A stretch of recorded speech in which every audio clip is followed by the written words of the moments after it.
جو میری ایک تھاٹ ہے وہ میرے ورڈز میں ٹرانسلیٹ ہوگی بے شک. اور پھر وہ ورڈ سے ایکشن بنے گا. تو میں کسی کو بتاؤں گا تو کچھ ہوگا نا. اگر میں اظہار کروں گا یا میں اعلان کروں گا تبھی تو وہ کسی محبت کی کسی درجے پہ پہنچے گی. مثال کے طور پہ گھروں میں جس طرح کھانا دعوت ہوتی ہے نا تو پوچھتے ہیں مہمان کہ یہ کس نے بنایا ہے, کس نے بنایا. تو میں کہتا ہوں یہ میں نے بنایا ہے. وہ کہتے ہیں وہ کیسے؟ میں کہا جی پیسے تو میں نے دیے.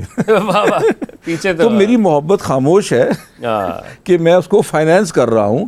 کوئی خاتون صبح سے لے کے شام تک وہ بیچاری وہ کچن میں دھوپ اس میں گرمی میں اس میں وہ کھڑی ہے, لیکن دیکھیں میری بھی تو کنٹریبیوشن, چاہے میں نے اس کا زبان سے نہیں بھی کیا. تو جیسے مجھے اس خاتون کو اپریشیٹ کرنا جس نے پکایا ہے تو مجھے بھی تو کوئی اپریشیٹ کرے.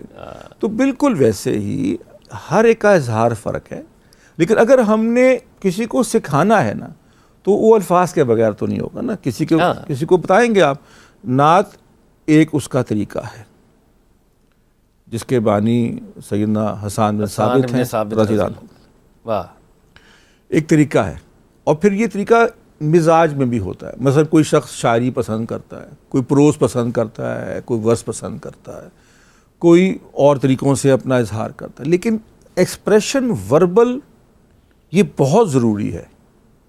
کیوں کہ پتہ کیسے چلے گا. آپ اپنے بچوں کو بتاتے ہیں اپنے بڑوں کے بارے میں, اپنے خاندان کے بارے میں, کیوں بتاتے ہیں؟ کیونکہ اس کی ایک امپورٹنس ہوتی ہے اور ان کے امپورٹنس کا احساس دیا جاتا ہے. تو میں سمجھتا ہوں, اور ہمارے ہاں الحمدللہ میں سمجھتا ہوں پاکستان میں یہ بہت اچھی طریقے سے ہوتا ہے کہ ہمارے ہاں باقاعدہ اس کو سیلیبریٹ. اچھا لفظ سیلیبریٹ کے اوپر بھی تھوڑی سی ہمیں اس کے اوپر ڈیلو کرنا چاہیے تھوڑا سا, کہ سیلیبریشن کا مطلب ہمارا کوئی خدا نہ خواستہ کوئی ناچ گانا تو نہیں ہے بھائی. سیلیبریشن یہ ہے جیسے کہ آپ کوئی خوشی سیلیبریٹ کرتے ہیں یار, آپ کوئی بھی خوشی ہوتی ہے. observance, expression of love. تو کوئی شخص کہتا ہے جی کہ میں نعت کی, اس کی دیکھیں ایک آدمی کی کیپیسٹی نعت پڑھنے کی, ایک آدمی کی کیپیسٹی تقریر کرنے کی, ایک آدمی کا سکل کتاب لکھنا ہے, ایک آدمی کا سکل اس کو فائنینس کرنا ہے.